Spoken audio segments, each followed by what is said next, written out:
आप सभी को प्रभु यीशु मसीह के मधुर मीठे नाम में फिर से एक बार प्रेमी सलाम, जय मसीह की।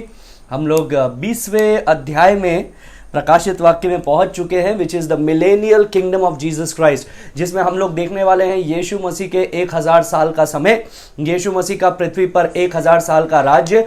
और जब हम इन बातों को देखते हैं तो याद रखिए कई प्रकार की धारणाएं हैं, कई प्रकार के विचार हैं जो हमको संसार में देखने के लिए मिलता है। सिर्फ उतना ही नहीं, लेकिन हम ये भी देखते हैं कि बहुत सारी ऐसी चीजें हैं जो हमारे आसपास चल रही है। कई लोग इसके बारे में बातें कर रहे हैं, यीशु मसीह के 1000 साल का समय कैसे होगा, उसका मिलेनियल किंगडम जिसको बोलते हैं। मिलेनियल जो शब्द है उस शब्द का मतलब है 1000 ईयर्स। मिलेनियल जो शब्द है उस शब्द का मतलब है 1000 साल। तो ये 1000 साल का पृथ्वी पर जो यीशु मसीह का राज्य होने वाला है, ये कैसा होगा उसको हम लोग इस सप्ताह में देखने वाले हैं। आज सोमवार है, सोमवार से लगा करके हम लोग शनिवार तक ये पूरा सप्ताह में हम लोग देखेंगे कि यीशु मसीह का जो वो मिलेनियल किंगडम होगा, उसका 1000 साल का राज्य जो होगा वो पृथ्वी पर, वो कैसा होगा, वो किन बातों को बताता है, उन बातों पर हम लोग गौर करेंगे जब हम लोग इस सप्ताह के अंदर परमेश्वर के वचन का अध्ययन कर रहे हैं। 20वां अध्याय बहुत ही विशेष अध्याय है, क्योंकि याद रखिए इसमें 3 बातों पर जोर दिया गया है। पहला चीज है यीशु मसीह के पृथ्वी पर 1000 साल के राज्य को बताया गया है।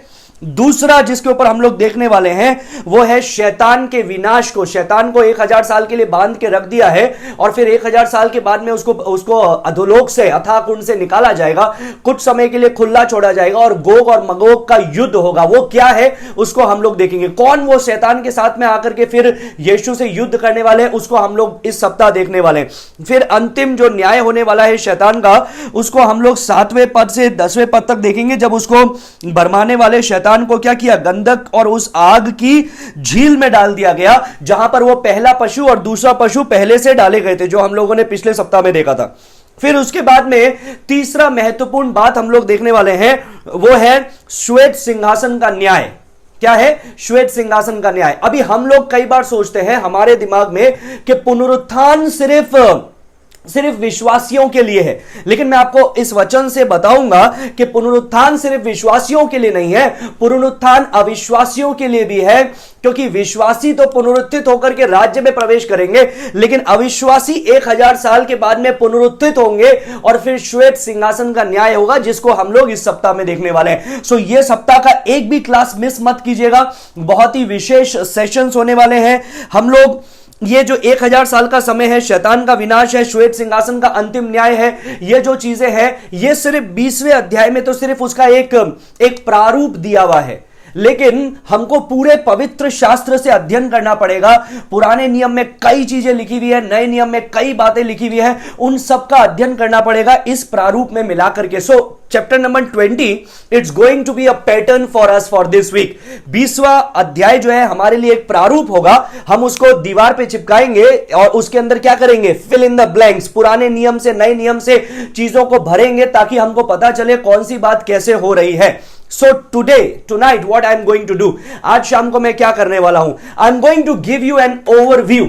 आज शाम को हम लोग 20वें अध्याय का अध्ययन शुरू नहीं करेंगे, लेकिन मैं आपको एक ओवरव्यू दूंगा। मैं आपको एक ऊपर से उड़ते हुए जो बाज की नजर है वो मैं आपको दूंगा। एक एक चीज की ओर गौर करने से पहले मैं आपको एक पूरा ओवरव्यू दूंगा, पूरा आपको बताऊंगा कि क्या चीज हो रही है, और ये है part 1। So we are going to see many parts. हम लोग ये यीशु के 1000 साल के ही 3 या 4 भाग देखने वाले हैं। फिर हम लोग देखेंगे शैतान के विनाश और श्वेत सिंहासन का न्याय। तो ये सप्ताह बहुत ही विशेष होने वाला है। यह आपके जीवन में विशेष है, मेरे जीवन में विशेष है, कई नई चीजों को सीख रहा हूं। लेकिन इस सप्ताह में सबसे पहले आज हम लोग देखेंगे एन ओवरव्यू। जब तक हमको समझ में नहीं आता है मिलेनियल किंगडम, यीशु का महाशताब्दी काल, मैं उसको हिंदी में बोलता हूं, I don't know whether it is a word और नॉट, लेकिन it means 1000 years. Millennial means 1000 years. So ये 1000 साल का यीशु का जो राज्य है वो क्या है, वो कैसा है, उसकी क्या क्या धारणाएं हैं कि सुनिए, आज आप जो मुझसे कुछ बातों को सीखेंगे इस सप्ताह के अंदर,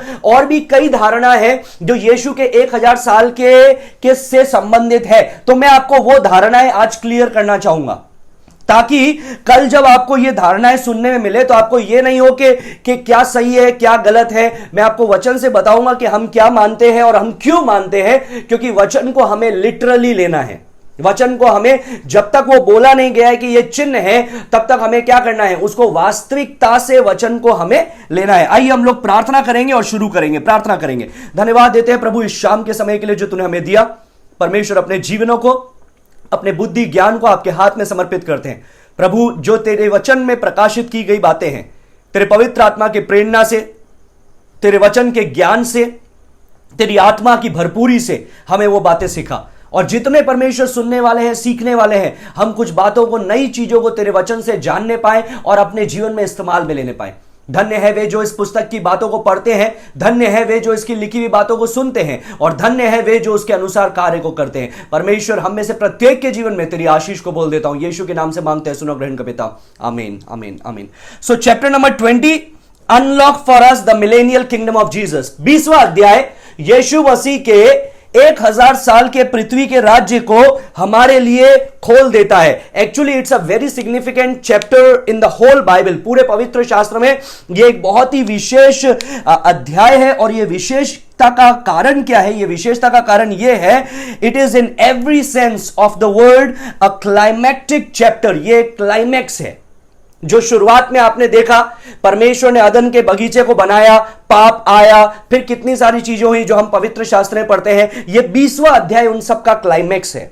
ये 20वां अध्याय bring us to the coming kingdom of Jesus, the glory of Jesus, the glory of the Lord. परमेश्वर की महिमा के पास में हमको लेकर के जाता है। I told you the day before और समथिंग लाइक दैट। 2-3 दिन पहले मैंने आपको बताया था कि आज जो आप सोच रहे हैं कि क्या ऐसा संसार होगा जहां पे कुछ बुराई नहीं होगी। कई हमारे बाप दादा बोलते थे कि बच्चों, हमारे समय में ऐसा होता था, लेकिन आज ऐसा नहीं हो रहा है, आज बुराई बढ़ चुकी है। हमारे दादा दादी बोलते थे कि उनके समय में और बुराई कम थी, और उनके दादा दादी बोलते होंगे कि उनके समय में और बुराई कम थी। लेकिन all the way if you go to Adam तक जाएंगे तो पता चलेगा कि आदम को परमेश्वर ने सिद्ध बनाया था, परफेक्ट बनाया था। लेकिन जब आप देखेंगे आदम ने पाप किया, तो उसके बाद में जब आदम की वंशावली लिखी गई है तो वहां पर लिखा आदम परमेश्वर के स्वरूप में बनाया गया, लेकिन आदम के संतान आदम के स्वरूप में बनाए गए। आदम के स्वरूप में बनाए गए का मतलब क्या है? पाप इस संसार में बढ़ गया, भ्रष्टाचार बढ़ गया, और परमेश्वर की जो महिमा है वो कलंकित हो गई। अभी परमेश्वर का राज्य आत्मिक रीति से तो चल रहा है, लेकिन शारीरिक राज्य, practical kingdom is also going to come. वो आएगा जो 1000 साल का समय होगा, जहां पर धार्मिकता का राज होगा।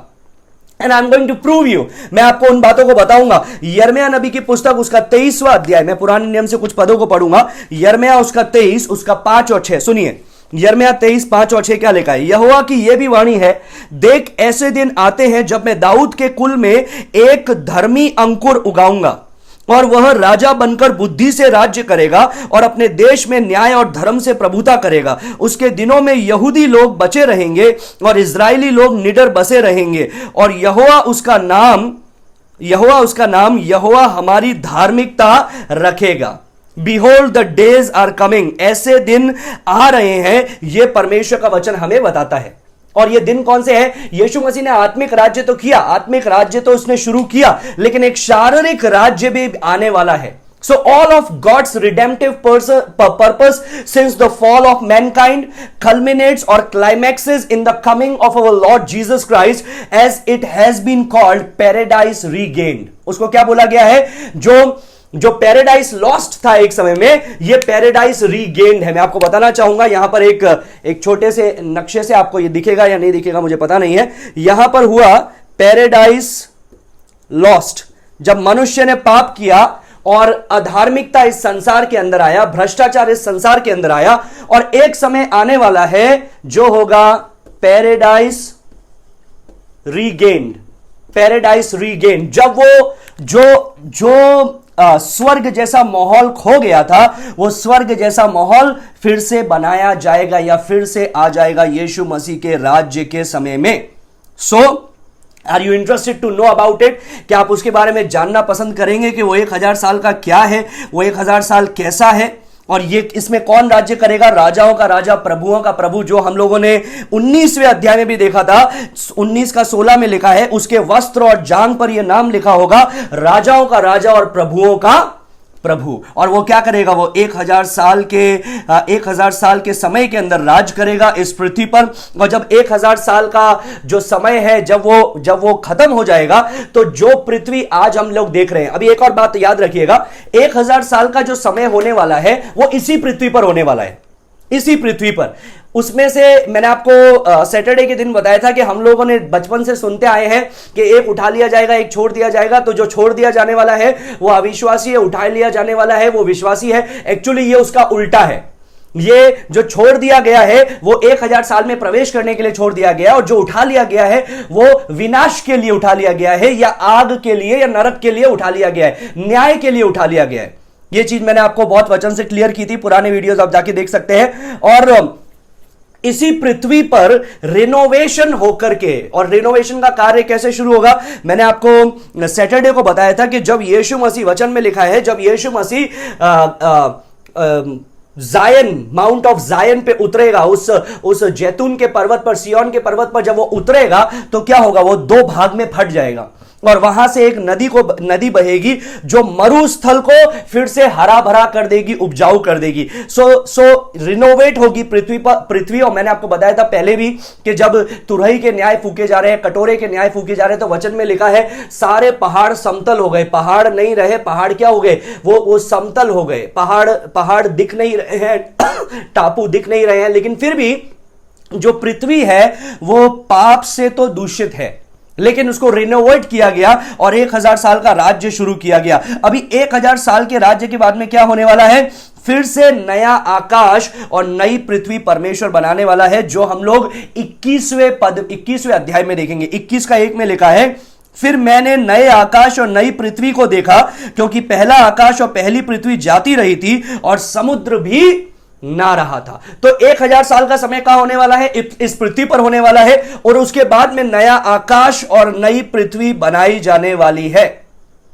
और नया आकाश जब नई पृथ्वी बनाई जाएगी, that is the fullness of God's eternal paradise. वहां पर परमेश्वर के अनंत जो स्वर्गीय माहौल है, स्वर्गीय माहौल का मतलब क्या है, जहां प्रभु परमेश्वर राज्य करेगा, वो राज्य होने वाला है। सो chapter number 20 in the book of Revelation takes us right into the 1000 years kingdom of Jesus Christ। यीशु मसीह के 1000 साल के राज्य के अंदर 20वां अध्याय प्रकाशित वाक्य की पुस्तक में हमको लेकर के चलता है, and we are learning many things about it। हम उसके बारे में 1000 साल के बारे में कई चीजों को हम लोग सीखते हैं। But there are couple of things that I want to say before we literally go into the chapter।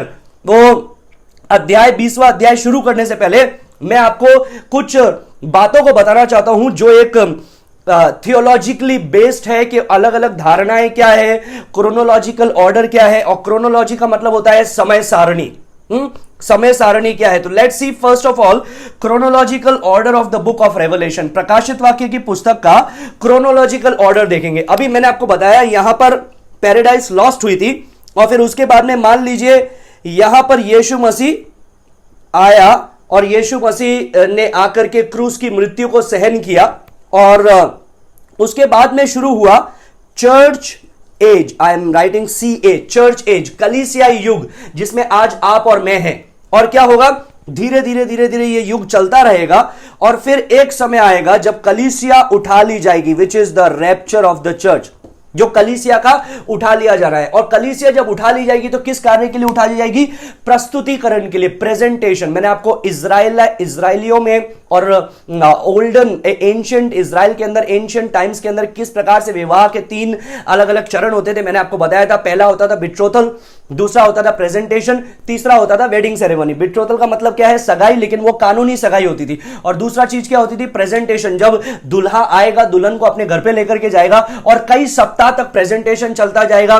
वो दुल्हन को प्रस्तुत करेगा बाकी सभी लोगों के सामने, अपने दोस्तों के सामने, रिश्तेदारों के सामने, और तोहफों का आदान प्रदान होगा। और फिर उसके बाद में अंतिम भोज होगा और विवाह की सेरेमनी होगी। जो विवाह की सेरेमनी है वो होगी, और इसके साथ में वे अपने नए घर में जाकर के रहेंगे। और मैंने आपको बताया था कि ऐसा ही स्वर्ग में भी हो रहा है, कि जब हमको रैप्चर में उठा लिया गया तो बीमा जजमेंट सीट ऑफ जीसस, स्वर्ग में हम यीशु के बीमा न्याय सिंहासन के सामने पहुंचे। और बीमा का मतलब क्या है, बीमा का मतलब वो न्याय सिंहासन जहां पर खिलाड़ियों को प्राइज मिलते हैं। ये स्वर्ग और नरक के लिए नहीं है, लेकिन ये प्राइज के लिए है, और खिलाड़ियों को प्राइज मिलते हैं, और हमको वहां पर जाकर के जो हमने कार्य किए हैं अपने शरीर में यीशु के लिए, क्या वो घास फूस और लकड़ी है, या क्या वो सोना चांदी और बहुमूल्य पत्थर है, वो उसका चयन किया जाएगा, और उसके पश्चात हमें मुकुट दिए जाएंगे, जिस मुकुट का एकमात्र कारण यह है कि हम फिर से अपने दुल्हे के चरणों में रख दे, यीशु के चरणों में रख दे,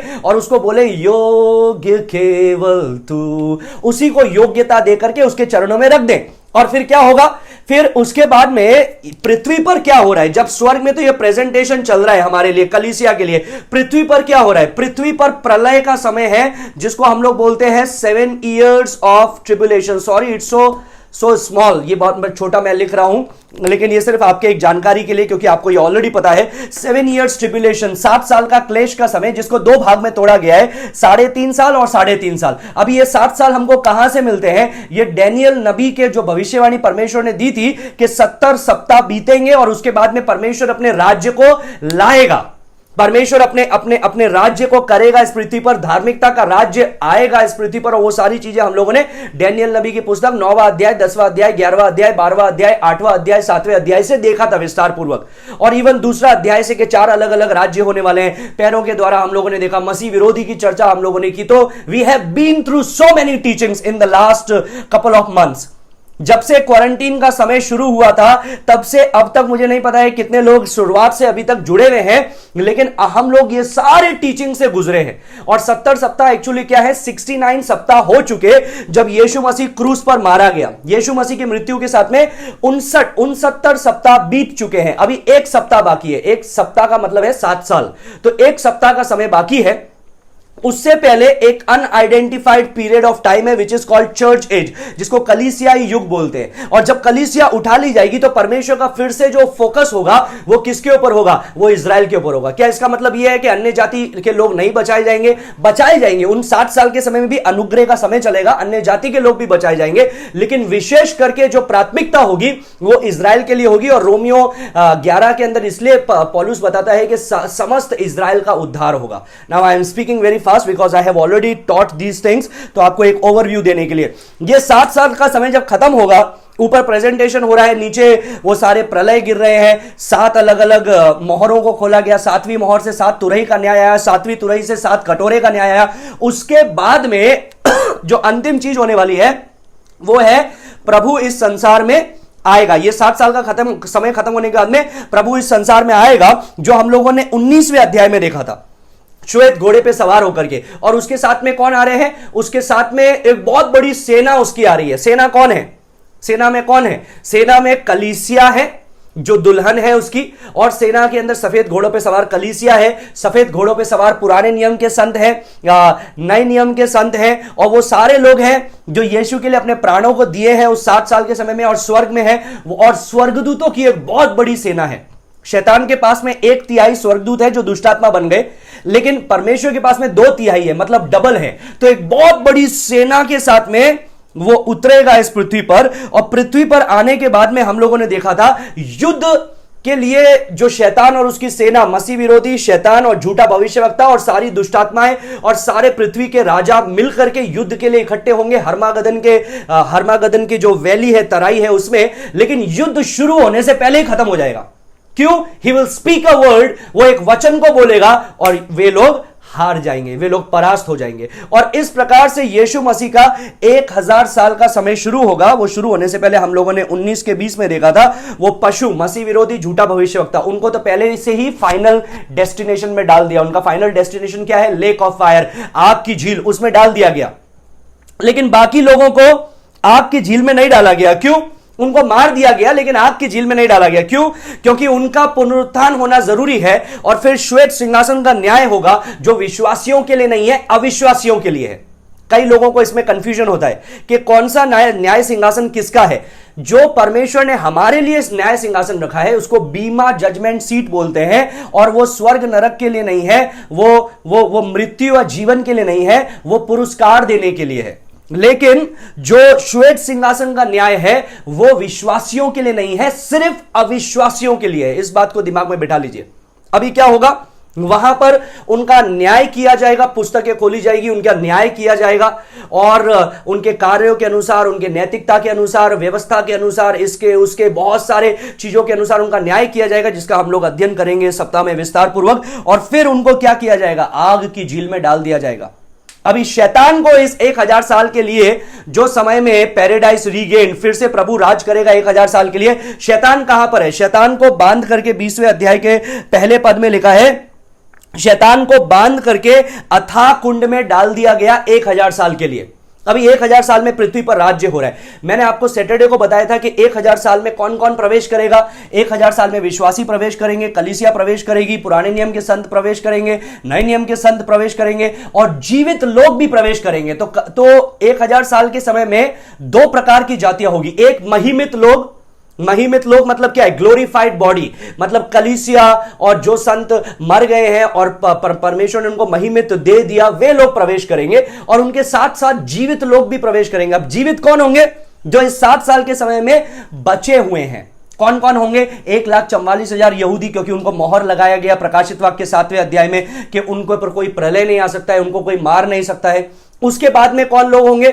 उसके बाद में होने वाले हैं जो और यहूदी लोगों, 12वां अध्याय में हम लोगों ने देखा था कि वो अजगर, लाल बड़ा अजगर, वो उस स्त्री को मारने के लिए भागा। और स्त्री कौन थी? इज़राइल। और परमेश्वर ने उस स्त्री को 1260 दिन के लिए एक निश्चित स्थान पर छुपा दिया। और वो कौन सा जगह है? वो जगह है जहां पर परमेश्वर ने इज़राइल के कई लोगों को रख रखा है जिन्होंने प्रभु को स्वीकार किया है। तो वे लोग जाएंगे जीवित। और फिर उसके अलावा कौन जाएंगे? कई अन्य जाति के लोग। मैं सोचता हूं हर एक अन्य जाति से कोई ना कोई लोग होंगे जो प्रभु को ग्रहण किए हैं, सुरक्षित हैं, और वे लोग भी जीवित प्रवेश करेंगे। 1000 साल में उनके बच्चे होंगे, बच्चों के बच्चे, बच्चों के बच्चे, बच्चों के बच्चे। पुराने नियम में जो जो चीजें होती थी वो होगी और उसके बाद में प्रभु का न्याय, प्रभु का राज्य होगा 1000 साल के अंदर। 19वें अध्याय में हम लोगों ने क्रोनोलॉजी क्या देखा था? ये आपको मैंने एक ओवरव्यू दिया है। 19वें अध्याय के 11वें पद में हम लोगों ने क्रोनोलॉजी देखा था। यीशु मसीह आ रहा है, युद्ध कर रहा है। 16वें पद में 11 का 16 में देखा था, वो राजाओं का राजा, प्रभुओं का प्रभु बनकर के आ रहा है। वो एक बड़े विनाश के अंदर सबको मार करके, जो अभी मैंने आपको बताया, और सभी के जो शरीर है, लाश है, जो हम लोगों ने 19वां अध्याय का 17 और 18 में देखा था कि चाहे राजा, चाहे सरदार, चाहे शक्तिमान पुरुष, चाहे घोड़े, चाहे सवार, चाहे स्वतंत्र, चाहे दास, चाहे छोटे या बड़े, सब लोगों का मांस वो पक्षी क्या करेंगे? खाएंगे। और वो पृथ्वी शुद्ध की जाएगी उनके लहू से। उनका लहू मैंने आपको बताया था 4 फीट ऊंचा और 320 किलोमीटर लंबा उनकी लहू की नदियां बहेगी और सब लोग मार दिए जाएंगे। फिर 20वें पद में मैंने आपको बताया कि पहला पशु और दूसरा पशु दोनों ही आग की झील में डाल दिए गए। और फिर 21 का 1 के अंदर जो होने वाला है 1000 साल के बाद का समय, 1000 साल के बाद में क्या होने वाला है? नया आकाश और नई पृथ्वी परमेश्वर बनाने वाला है। सो अंडरस्टैंड द क्रोनोलॉजी, समय को ध्यान में रखें। 19वें अध्याय में यीशु मसीह आता है, अर्मागदन का युद्ध होता है। 21वें अध्याय में नया आकाश और नई पृथ्वी बनाई जाती है। 20वें अध्याय में क्या है? 1000 ईयर्स किंगडम ऑफ जीसस। ये मैं क्यों बोल रहा हूं? क्योंकि विशेषता है, सुनिएगा गौर से। Very simple, right? समझ में आया आपको? 19वां अध्याय के अंदर यीशु मसीह आता है, अर्मागदन का युद्ध होता है। 21वें अध्याय में नया आकाश, नई पृथ्वी बनाई जाती है। 20वें अध्याय में यीशु मसीह का 1000 साल का राज्य होता है। ये क्रोनोलॉजी जैसे लिखी गई है ये वैसा ही है, क्योंकि 1000 साल के समय में शैतान को बांध करके रखा हुआ है। 1000 साल के समय में यीशु मसीह का राज्य है। And it is very simple. ये बहुत ही सिंपल है और क्लियर क्रोनोलॉजी है, इसके अंदर कोई डाउट नहीं। अगर आपको डाउट है फिर भी तो आप पूछ सकते हैं, लेकिन मेरे ख्याल से you should not have any doubt because it is so clear. 19 के अंदर वो आ रहा है, 21 के अंदर नया आकाश नई पृथ्वी बनाई जा रही है, 20 के अंदर यीशु मसीह का 1000 साल का समय हो रहा है। So that is the chronological order of the book of Revelation. प्रकाशित वाक्य की पुस्तक का यह क्रोनोलॉजिकल ऑर्डर है, जो यहां पर मैंने आपको चार्ट के द्वारा बता दिया। हालांकि छोटे शब्दों के अंदर है, उतना क्लियर दिखाई नहीं देगा आपको, लेकिन फिर भी you know it because I have already been through it. मैं आपको पहले से यह सिखा चुके हैं, इसलिए आप लोग इनको जानते होंगे। इन चीजों को समझना आपके लिए आसान होगा। Now again remember, chapter number 20 is a framework, एक is a pattern for us. 20वां अध्याय हमारे लिए एक रूपरेखा है। और उस रूपरेखा को समझने के लिए हम पुराने नियम से कई चीजों को लेंगे और पुराने नियम से कई पदों को लेंगे और एक एक करके इन चीजों को, इन बातों को हम लोग समझने की कोशिश करेंगे। You got my point? समझ में आया आप लोगों को? सो Eden, The Garden of Eden will be restored in this 1000 years reign of Jesus Christ. यीशु मसीह के 1000 साल के राज्य में क्या होगा? अदन के बगीचे में जो जो चीजें थी वो अदन का बगीचा फिर से रेस्टोर हो जाएगा। Now it is not only one place, it is the whole world. अभी अदन का बगीचा एक स्थान नहीं होगा, लेकिन पूरे पृथ्वी पर परमेश्वर का राज्य होगा। जो पुराने नियम में लिखा है, he will sit on the throne of David in the city of Jerusalem, और वो यरूशलेम के नगर में दाऊद की राजगद्दी पर बैठ करके राज्य करेगा। जो पुराने नियम में लिखा है वो बातें होगी। यीशु मसीह इस पृथ्वी पर 1000 साल के लिए राज्य करेगा with understanding, with learning and with different opinions. We are going to get that idea. उन बातों को हम लोग समझेंगे अलग अलग चीजों के माध्यम से, वचन के माध्यम से। तो शैतान ने एक समय में जो अदन के बगीचे को हटा दिया था, पाप को इस दुनिया में लेकर के आया था, और हम लोगों के प्रत्येक व्यक्ति के दिल में एक पैराडाइस, एक स्वर्ग की इच्छा है। सोचिए, हर एक धर्म तो परमेश्वर के बनाए हुए नहीं है। मैं ये बोलूंगा मसीहत धर्म भी परमेश्वर का बनाया हुआ नहीं है। परमेश्वर ने कोई धर्म नहीं बनाया, परमेश्वर ने संबंध बनाया। लेकिन सोचिए, हर एक धर्म के अंदर एक पैराडाइज के बारे में लिखा है, स्वर्ग के बारे में लिखा है, मुक्ति के बारे में लिखा है, निर्वाणा के बारे में लिखा है, मोक्ष के बारे में लिखा है, जन्नत के बारे में लिखा है, जहन्नुम के बारे में लिखा है। क्यों? ये कहां से उनको मिला? ये कहां से मिला? ये हर एक व्यक्ति के दिल में है कि एक जगह होगी जो सुंदर होगी, जहां पर आंसू नहीं होंगे, दुख नहीं होंगे। It's like a utopia. Utopia means it's like a paradise. Paradise, जो पैराडाइस लॉस्ट था, अभी पैराडाइस रीगेन्ड होगा। It will be the golden as that every single person in this world is dreaming about. जहां मृत्यु नहीं होगी, जहां लोग लंबी आयु तक जिएंगे, जहां पर अस्पताल की जरूरत नहीं पड़ेगी, जहां पर प्रिजन की जरूरत नहीं पड़ेगी, जेल खाने, कैद खानों की जरूरत नहीं पड़ेगी, जहां पर रिहैब सेंटर्स की जरूरत नहीं पड़ेगी, जहां पर ड्रग एब्यूज नहीं होगा, जहां पर जंगली जानवर, इवन जंगली जानवर मारेंगे नहीं एक दूसरे को, संहार नहीं होगा, जहां पर अलग अलग प्रकार की जो आज बुराइयां चलती है वो नहीं होगी। And it's going to happen my dear brothers and sisters. That's what the word of God tells us. परमेश्वर का वचन हमको यही बताता है। Prophets after prophets has predicted it. कई भविष्यवक्ताओं के द्वारा परमेश्वर ने इस एज ऑफ पीस, ये शांति के युग के बारे में, ये न्याय के युग के बारे में, ये युद्ध के समाप्ति के बारे में परमेश्वर ने हमको बताया है। And it has been a longing so strong in the heart of human person, every human being, हर एक मनुष्य के दिल के अंदर ये एक पुकार है कि प्रभु तू कब एक यूटोपिया को, एक पैराडाइज को तू हमारे लिए लेकर के आएगा। Not even Christians, even the non Christians, even every single person, they have this thought in their mind. इसलिए उनको क्या लगता है, अगर संसार में दुख हो रहा है, संसार से आत्महत्या कर लो, संसार को छोड़ दो, तो क्या होगा? एक ऐसी जगह पर जाएंगे जहां पर चैन ही चैन, अमन ही अमन है। But it's not going to happen like that. वो ऐसा नहीं होगा। अमन जिंदगी को खत्म करने से नहीं होगा, अमन जीवन और पुनरुत्थान के इस पृथ्वी पर आने के द्वारा होगा और उसके राज्य के द्वारा होगा। मत्ती रचित सुसमाचार 19:28 में जब हम लोग देखते हैं, so we call it regeneration, हम उसको बोलते हैं, वो 1000 साल के राज्य के विषय में परमेश्वर का वचन सिर्फ प्रकाशित वाक्य में नहीं बताता है, लेकिन और भी कई जगह पर बताता है। मत्ती 19:28 लिखते जाइएगा, मत्ती 19:28, वहां पर लिखा है रीजनरेशन, पुनर्नवीनीकरण। फिर प्रेरितों 3:19 लिखिए, Acts chapter 3 verse 19, it's a time of refreshing. उधर बताया हुआ है कि रिफ्रेशिंग का एक समय, क्या शब्द है, मैं उसको पढ़ना चाहूंगा ताकि आप लोगों को समझ में आए। प्रेरितों उसका 3रा अध्याय और उसका 19वां पद, वहां पर ऐसा लिखा है, इसलिए मन फिराओ और लौट आओ कि तुम्हारे पाप मिटाए जाएं, जिससे प्रभु के सम्मुख विश्रांति के दिन आए। अभी ये तो आत्मिक रीति से विश्रांति का दिन आता है जब हम प्रभु को स्वीकार करते हैं, लेकिन एक शारीरिक विश्रांति का भी दिन आ रहा है जो 1000 साल का समय है। सो ये विश्रांति के दिन, ये वही बताता है यीशु मसीह के युग को। प्रेरितों 3:21 के अंदर भी वही शब्द लिखा गया है, it is the time of restitution. ये क्या लिखा गया है? ये लिखा गया है, सुधार न कर ले, जिसकी चर्चा प्राचीन काल से परमेश्वर ने अपने पवित्र भविष्यवक्ताओं के मुख से की। वो समय जिसके अंदर वो क्या कर लेगा, सब चीज का सुधार कर देगा, restitution. Ephesians chapter 1 verse 10, it is called dispensation of the fullness of time, समय का पूरा हो जाने के तौर पर उसको बताया गया है। दूसरा शमूएल 7वां अध्याय, लिखते जाइएगा इन पदों को, दूसरा शमूएल 7वां अध्याय सिर्फ नया नियम नहीं, पुराना नियम भी कई विषयों के बारे में बताता है, इस विषय के बारे में कई बातों को बारे में बताता है। दूसरा शमूएल 7 के अंदर बताया गया है इस राज्य के बारे में। भजन संहिता 2, पिछले पूरे सप्ताह कई बार मैंने उसको पढ़ा, भजन संहिता 2 वो इस राज्य के बारे में बताता है। यशायाह 2, यशायाह 11, यशायाह 35, यशायाह 40 से 48, फिर से बोलूंगा, आइज़ाया chapter 2, chapter 11, chapter 35, chapter 40 through 48, ये सारे अध्याय उस राज्य के बारे में बताते हैं। यिर्मयाह की पुस्तक 23 और 33, जर्माया 23 एंड 33, लिखते जाइएगा, यिर्मयाह 23 और 33 ये उस राज्य के बारे में बताते हैं। यहेजकेल 34वां अध्याय, इज़ीकियल चैप्टर 34 ये उस 1000 साल के राज्य के बारे में बताते हैं। डैनियल 2रा अध्याय और डैनियल 7वां अध्याय, लिख दीजिए, डैनियल नबी की पुस्तक 2रा अध्याय 7वां अध्याय वो उस युग के बारे में बताते हैं।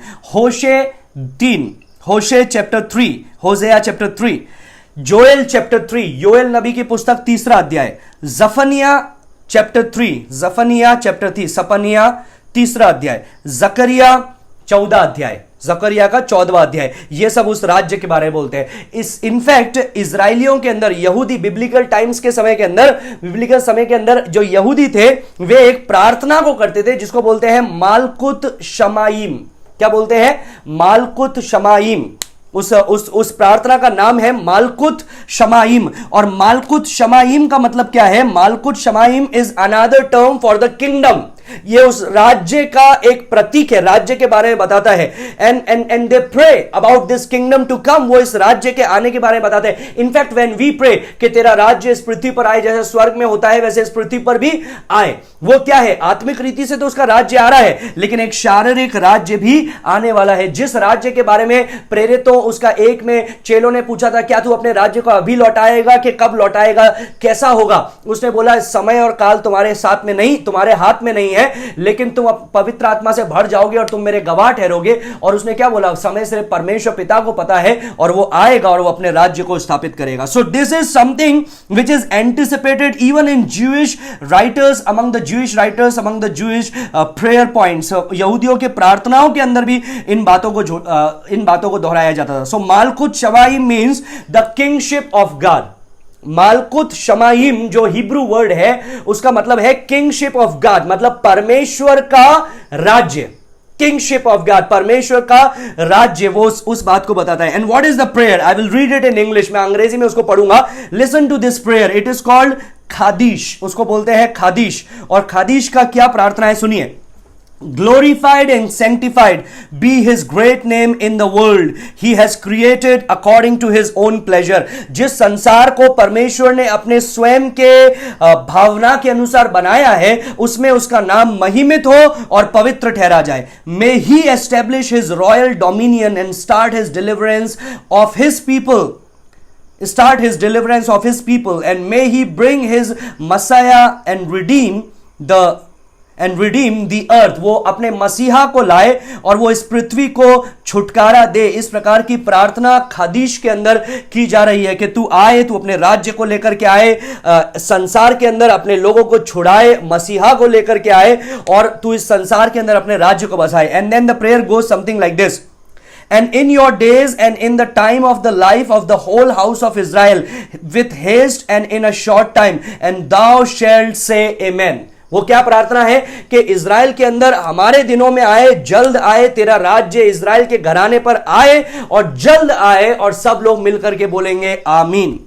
So even the Old Testament is loaded with anticipation about this coming millennial rule or the kingdom of Lord in this world। वो मसीहा के राज्य के बारे में पुराना नियम भी, इतिहास भरा पड़ा है कि जब लोग उसकी अपेक्षा कर रहे हैं कि वो आएगा और वो अपने राज्य को स्थापित करेगा। So it is really a biblical doctrine of the kingdom of God। जो हम लोग क्रिश्चियन व्यू और हिस्ट्री के अनुसार पढ़ते हैं, ये एक बिब्लिकल डॉक्ट्रिन है कि वो आएगा और अपने राज्य को स्थापित करेगा. We are not speaking in air. It has been told in the Old Testament, it has been told in the New Testament, it has been told by Jewish writers, it has been recited in Jewish prayers. ये जो परमेश्वर का 1000 साल का राज्य है, ये पुराने नियम में लिखा है, नए नियम में लिखा है. इस राज्य के बारे में यहूदी इतिहास के अंदर लिखा गया है, कई यहूदी शास्त्रियों के द्वारा लिखा गया है, उनकी प्रार्थनाओं के अंदर ये बातों को दोहराया गया है. So what is the kingdom of God? The kingdom of God is the sphere in which God rules by means of his sovereign power. पर वो kingdom of God, परमेश्वर का राज्य क्या है? वो उसका राज्य है, वो उसका राज्य का विस्तार है, जिसमें वो अपने सामर्थ्य के साथ में राज्य करता है. And salvation, it is true, उद्धार के दौरान वो इस पृथ्वी पर राज्य कर रहा है, आज भी वो इस पृथ्वी पर राज्य कर रहा है. लेकिन एक दिन आएगा जब उसी का राज्य होगा, पाप को हटा दिया जाएगा, शैतान को हटा दिया जाएगा, दुष्ट आत्मा को हटा दिया जाएगा, और सिर्फ पवित्रता से वो राज्य की शुरुआत होगी, वो राज्य की शुरुआत होगी. Now let me just take you a step forward by helping you to understand what involves in this debate of the kingdom of God. परमेश्वर के ये जो आने का मिलेनियल किंगडम है, इसमें क्या क्या डिबेट होता है मैं आपको बताना चाहूंगा. अलग अलग धारणाएं, प्री मिलेनियलिज्म जो मैंने यहां पर लिखा है, प्री मिलेनियल, पोस्ट मिलेनियल, अमिलेनियल, ये क्या शब्द है, ये लोग क्या बोलते हैं, वचन के अनुसार कौन सी चीज सही है, उसको हम लोग देखेंगे. बाय द वे, मिलेनियम या मिलेनियल जो है, it's a Latin word which means 1000 years, 1000, which means simply 1000. ये जो मिलेनियल है वो एक लैटिन भाषा का शब्द है जिसका मतलब होता है 1000. जिसका मतलब क्या होता है? 1000, which is translated 1000 years reign of Christ Jesus. So actually when you see chapter number 19, 20 and 21 chronologically, जब आप समय के अनुसार 19, 20, 21 देखेंगे तो मैंने आपको समझाया था कि बहुत क्लियर है. क्लियर क्या है? 19 में वो आता है, वो पाप का नाश करता है, वो झूठे भविष्यवक्ता और पशु को और उसको क्या करता है? आग की झील में डालता है, और सभी जो दुष्ट लोग हैं वो मारे जाते हैं, घात किए जाते हैं, बाद में पुनरुत्थित होंगे 1000 साल के बाद में. शैतान को अथाह कुंड में डाल दिया जाता है. 20वें अध्याय में उसका 1000 साल का राज्य है. शैतान को छोड़ा जाता है, कुछ समय के लिए एक युद्ध होता है, और 21वें अध्याय में नया आकाश और नई पृथ्वी है. As simple as that. लेकिन फिर भी लोगों के 3 अलग अलग धारणाएं हैं. I am going to take you through it. मैं आपको बताऊंगा वो क्या क्या धारणाएं हैं. सबसे पहले प्री मिलेनियलिज्म या प्री मिलेनियल व्यू. अब प्री मिलेनियल व्यू का मतलब क्या होता है? प्री का मतलब क्या होता है? बिफोर, पहले. तो प्री मिलेनियल मतलब यीशु मसीह आएगा 1000 साल शुरू होने से पहले. ये यीशु मसीह का सेकंड कमिंग हम लोग बोलते हैं, second coming of Jesus, Yeshu मसीह का दूसरा आगमन जिसको हम लोग बोलते हैं. सो दैट मीन्स वो राज्य शुरू होने से पहले पृथ्वी पर प्रलय आएगा, जिसको हम लोगों ने 7 साल के समय से देखा. पृथ्वी पर दंड उतरेंगे, वो शैतान का विनाश होगा, पाप के साम्राज्य का विनाश होगा. वो बेबीलोन जो आत्मिक बेबीलोन है 17वें अध्याय में, आर्थिक बेबीलोन है या सांसारिक बेबीलोन है 18वें अध्याय में, उसका नाश किया जाएगा और परमेश्वर का यह राज्य शुरू होगा. Now when you see Old Testament, it is clearly defined with some words. ये परमेश्वर का जो ये राज्य है, इसको क्लियरली कुछ शब्दों से बताया गया है. द थ्रोन ऑफ डेविड, मतलब वो दाऊद का सिंहासन पर परमेश्वर का राज्य, जो रियल किंगडम को बताता है, वास्तविक राज्य को बताता है, सिर्फ आत्मिक नहीं, वास्तविक यीशु मसीह के राज्य को बताता है. टाइम ऑफ रिफ्रेशिंग, विश्रांति का समय. टाइम ऑफ रेस्टिट्यूशन, मतलब सुधार का समय. इज़राइल का समय, जब इज़राइल फिर से जो डेजर्ट है, मरुभूमि है, वो गुलाब के समान फलवंत होगी. वो फिर से एक मुख्य नगर बनेगा. वो जो जानवरों के बीच में भी हिंसा है, वो हिंसा भी मिटा दी जाएगी. और जहां पर मृत्यु नहीं होगी, जहां पर अनंत काल तक लोग रहेंगे. और ये वो परमेश्वर के राज्य के बारे में बताता है. सो इसको हमें, जब हम लोग प्री मिलेनियल बोलते हैं तो हम लोग क्या कर रहे हैं? We are taking the book of Revelation literally. प्रकाशित वाक्य की पुस्तक को हम लोग लिटरली ले रहे हैं. मतलब अगर 7 बोला है तो 7 है, 1000 बोला है तो 1000 है. जब तक वहां पर चिन्ह नहीं लिखा है या फिर किसी और जगह से हमको यह पता नहीं चलता है कि यह चिन्ह है, तब तक हम उसको वास्तविकता से उन शब्दों को लेते हैं. And we don't interpret prophecy just allegorically. हम लोग उसको स्पिरिचुअलाइज नहीं करते हैं कि ओ इसका मतलब ये है, इसका मतलब ये है, इसका मतलब ये है. नहीं, जो जैसा लिखा है उसको पुराने नियम से भी हम लोगों ने समझा और वो वैसा ही है.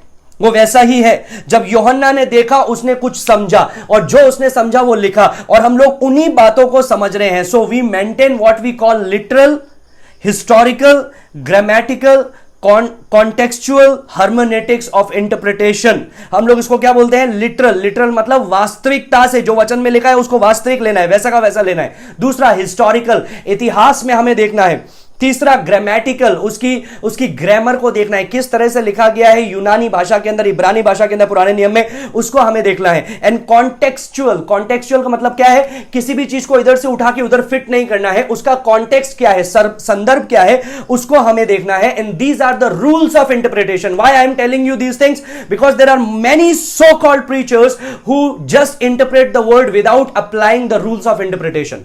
अभी रूल्स ऑफ इंटरप्रिटेशन क्या है? रूल्स ऑफ इंटरप्रिटेशन है I would say golden rule और कूपर्स गोल्डन रूल. अभी कूपर्स गोल्डन रूल क्या है? सुनिए गौर से. We learn in Bible school coopers golden rule of interpreting the Bible. अब इंटरप्रिटेशन कैसे करना है बाइबल में, उसका एक गोल्डन रूल है. वो क्या है? When the plain sense of Bible make common sense, seek for no other sense. सुनिए गौर से. जब वचन का साधारण बातें सामान्य ज्ञान बन जाए, मतलब आपको सामान्यता से समझ में आ रहा है क्या हो रहा है, तो फिर गुप्त छुपी हुई बातों को ना ढूंढे. नहीं तो क्या होगा? बाल की खाल निकालने जाएंगे और जो मुख्य बात है उसको छोड़ देंगे. So we take the Bible literally. हम लोग बाइबल को लिटरली लेते हैं क्योंकि अगर आत्मिकता से लिया तो उसका कोई पैमाना नहीं होगा. पैमाना मतलब there will be no boundaries. कोई ये भी बोल सकता है, कोई वो भी बोल सकता है. वो बोलेगा नहीं इसका ये मतलब है, वो बोलेगा नहीं इसका ये मतलब है. लेकिन हम लोगों ने देखा बाइबल को बाइबल से समझना है, लिटरली लेना है, हिस्टोरिकली उसको देखना है, ग्रामेटिकली देखना है, कॉन्टेक्चुअल शब्दों से हमको देखना है कि कॉन्टेक्स्ट आखिर क्या है. Even linguistic face value. Linguistic मतलब क्या है? किस प्रकार की भाषा का इस्तेमाल किया गया है. And we have dealt with it with everything. क्यों हमको एक एक पद को समझने के लिए एक एक डेढ़ घंटा लगा? क्योंकि we are doing an exegesis. Exegesis मतलब क्या है? हम लोग क्या कर रहे हैं? चीर फाड़ कर रहे हैं. वो पूरा सब तरफ से उसको देख रहे हैं और उसको समझने की कोशिश कर रहे हैं. जो मन में आया वो नहीं बोल रहे हैं. Now one of the compelling things is this. पूरा एक कंपेलिंग चीज ये है पुराने नियम में. The kingdom in the Old Testament is promised over and over and over and over to Israel. Israel को ये पुराने नियम में उस राज्य के बारे में बार बार वायदा किया गया है. And when you look at the text in which God makes that promise to Israel, there is also a corresponding negative promise. जहां पर परमेश्वर ने इजराइल को उस राज्य के बारे में प्रतिज्ञा की है, वहां पर एक नेगेटिव प्रॉमिस भी है. नेगेटिव प्रॉमिस मतलब अगर वैसा नहीं किया तो ऐसा होगा. फॉर एग्जाम्पल यदि आप व्यवस्था विवरण 28, 28, 29 वो अध्याय पढ़ते हैं तो वहां पर आपको देखने के लिए मिलता है कि यदि तुम मेरी आराधना करोगे, यदि तुम मेरे पीछे चलोगे, मेरा अनुसरण करोगे, तो मैं तुमको राज्य में लेकर के जाऊंगा. नहीं तो तुम्हारे साथ में ये श्राप आएंगे. So blessing and curses. Blessing for obeying God, curses for failing to obey God. परमेश्वर का अनाज्ञाकारिता किया तो फिर श्राप आएंगे, आज्ञाकारिता किया तो ब्लेसिंग्स आएगी. तो यदि श्राप वास्तविक है तो हम लोग क्यों बोलते हैं कि श्राप तो वास्तविक है? जो परमेश्वर ने इजराइल के लिए श्राप लिखा, ऐसा नहीं किया तो ऐसा होगा.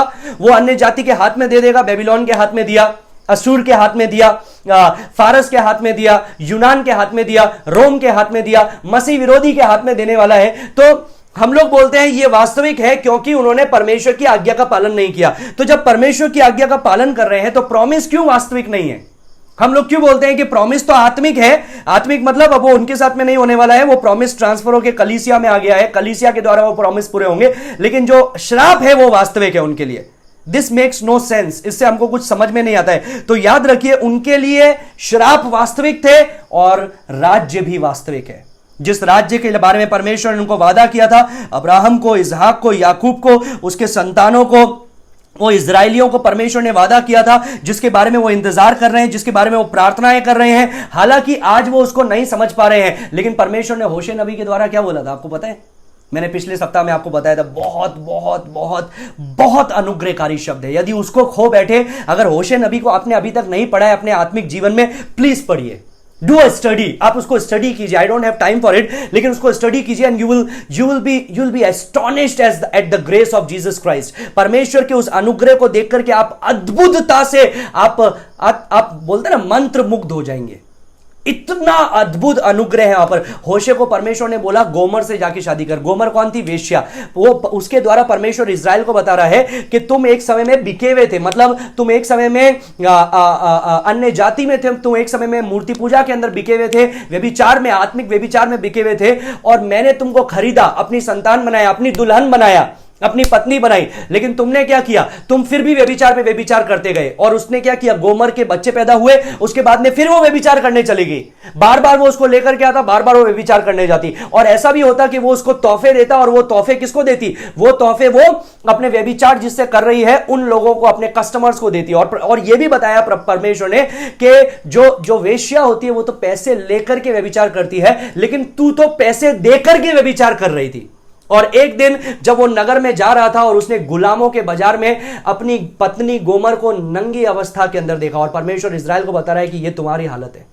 तो परमेश्वर ने उस जीवित उदाहरण के द्वारा इजराइल को एक सबक दिया। लेकिन फिर वहां पर देखा हम लोगों ने परमेश्वर के अनुग्रह को। क्या किया? होशे को परमेश्वर ने बोला उसको खरीद ले, उसने पैसा दिया, उसको खरीदा, उसको अपने पास घर पर लेकर के आया, फिर से पत्नी का अधिकार दिया। परमेश्वर ने होशे नबी की आखिरी अध्याय के अंदर, आप पढ़िएगा, अनुग्रहकारी अध्याय है, वहां पर लिखा है मैं तुमको फिर से लौटा ले आऊंगा, मैं तुमको फिर से खरीद लूंगा, क्योंकि मैंने वादा किया है। परमेश्वर अपने वादों से नहीं मुकरता है मेरे प्रिय भाइयों बहनों, नहीं मुकरता है। परमेश्वर का वचन बोलता है तुम अविश्वास योग्य रहो तो भी वो विश्वास योग्य रहेगा, क्योंकि वो अपने नाम को तुच्छ नहीं जान सकता है। He cannot disown himself. He cannot disown his holy name. वो जो कहता है वो करेगा। और परमेश्वर को पता है, ऐसा नहीं कि ओ अभी तो आपको वादा कर लिया कि अनंत जीवन देगा, फिर बोला अरे यार गलती कर दी, इसको तो नहीं देना चाहिए अनंत जीवन, चलो वापस छीन लेता हूं। ऐसा होता है क्या? लेकिन कई लोग ये प्रचार करते हैं कि ऐसा होता है। I feel it so foolish. Why? Because the word of God tells something very contrary to it. और यहां पर परमेश्वर ने इजराइल को राज्य के लिए वादा किया है, परमेश्वर उसको राज्य देगा। परमेश्वर ने मूसा को वादा किया था कि तुझे कनान देश में लेकर के जाऊंगा, लेकर के जाएगा। वो यीशु मसीह के माउंट ऑफ ट्रांसफिगरेशन, परिवर्तन का जो पर्वत है, उस पर मूसा और एलिया उतरे थे। तो कहां पर उतरे थे? कनान देश में उतरे थे। और फिर 1000 साल के समय के अंदर वो आने वाला है। They are going to rule, वो राज्य करने वाले हैं। So God is going to fulfil his promise, but your sin and my sin hinders that. वो उसका रुकावट बनता है, वो उसको तोड़ता नहीं है, लेकिन वो उसका रुकावट बनता है। जो आज मिलना चाहिए था वो कई साल बाद में जाकर के मिलता है हमारे पापों के कारण। लेकिन प्रभु ने जो बोला है वो करता है। So if you take the Bible chronologically, the book of Revelation, प्रकाशित वाक्य की पुस्तक को यदि आप क्रोनोलॉजिकली लेंगे एंड तो आप यही चीज देखेंगे कि परमेश्वर का एक राज्य होगा, 1000 साल का राज्य होगा, जिसमें वो राज्य करेगा, जिसमें अपोस्टल्स प्रेरित होंगे, जिसमें संत होंगे जिनको परमेश्वर ने छुटकारा दिया है। पुराने नियम के संत, नए नियम के संत, वो 1000 साल के समय के अंदर होंगे। And this is called pre millennial view, इसको बोलते हैं प्री मिलेनियल। लेकिन मैं जो हूं, मैं आपको 2 और व्यू बताऊंगा, लेकिन पवित्र शास्त्र के नजरिए से यदि देखेंगे तो सबसे सटीक है वो प्री मिलेनियल। इसलिए नहीं क्योंकि मैं ऐसा मानता हूं, लेकिन इसलिए क्योंकि जब आप वचन को अगर आप लिटरली लेंगे, so you can not miss it. एक ही तरह से आप उसको मिस करेंगे। यदि आप प्री मिलेनियलिज्म को फॉलो नहीं करना चाहते हैं तो ही इधर उधर से तोड़ मड़ोड़ करके अलग चीज में घुसेंगे। लेकिन यदि आप सटीकता से लेते हैं, परमेश्वर के वचन को लिटरली लेते हैं, तो वो लिटरली का मतलब है प्री मिलेनियल। दूसरा है पोस्ट मिलेनियल। अभी पोस्ट का मतलब क्या है? बाद में। सो पोस्ट मिलेनियल के जो लोग हैं, दे से this, pre-millennialism says things are going to get worse and worse and worse and worse and then Jesus is going to come. pre-millennial के लोग बोलते हैं चीजें बुरी बद से बदतर होती जाएगी और फिर यीशु मसीह आएगा और अपने राज्य को स्थापित करेगा। लेकिन पोस्ट मिलेनियल के जो लोग हैं वो लोग बोलते हैं things are going to be better and better and better and better and better and better and ultimately we will be in the kingdom of God. अच्छी होती जाएगी, थोड़ी बुरी से अच्छी अच्छी अच्छी अच्छी होती जाएगी और फिर हम लोग कहां चले जाएंगे? परमेश्वर के उस राज्य में घुस जाएंगे। Now who is going to set it up?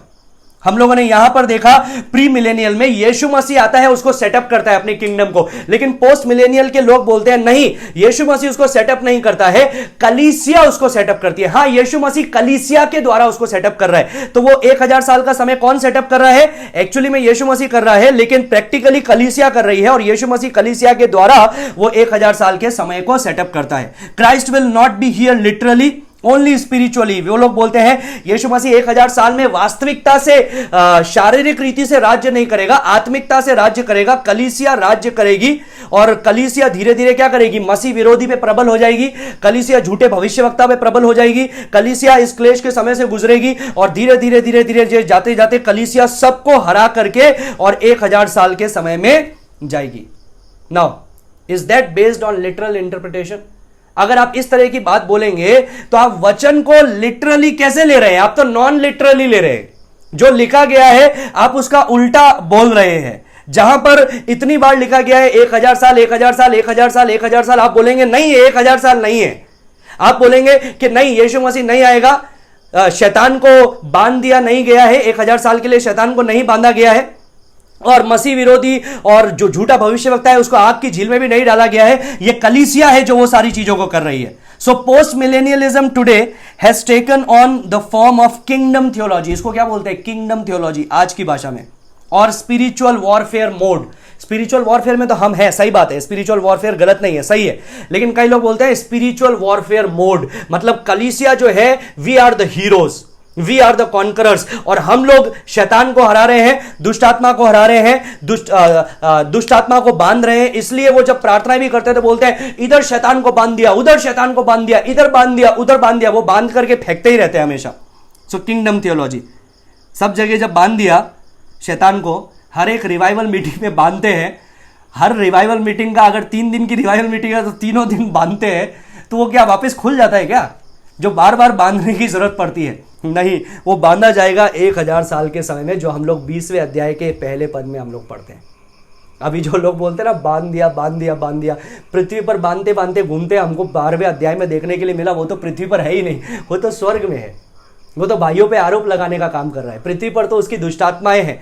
तो kingdom theology, it is called kingdom theology, जो पोस्ट मिलेनियलिज्म है actually, kingdom theological concept, and which says, जो ये बताता है कि जो चीजें परमेश्वर ने इजराइल को वादा किया था, प्रतिज्ञा की थी, अब वो इजराइल के साथ में नहीं होगा, अब वो कलीसिया के साथ में होगा। So they basically they believe in replacement theology which is a false theology, जो एक गलत धर्म ज्ञान है। रिप्लेसमेंट मतलब कलीसिया ने इजराइल का स्थान ले लिया है, तो अभी इजराइल के साथ में कुछ नहीं होगा, इजराइल का राज्य नहीं होगा, कुछ नहीं होगा, सब खत्म इजराइल के लिए। अब जो कुछ होगा कलीसिया के द्वारा होगा। तो आप और मैं कैसे कह सकते हैं, जब परमेश्वर ने इजराइल से जो वादा किया है पुराने नियम में उसको पूरा नहीं किया, तो आप और मैं कैसे कह सकते हैं कि हमसे जो वादा किया है प्रभु उसको पूरा करेगा?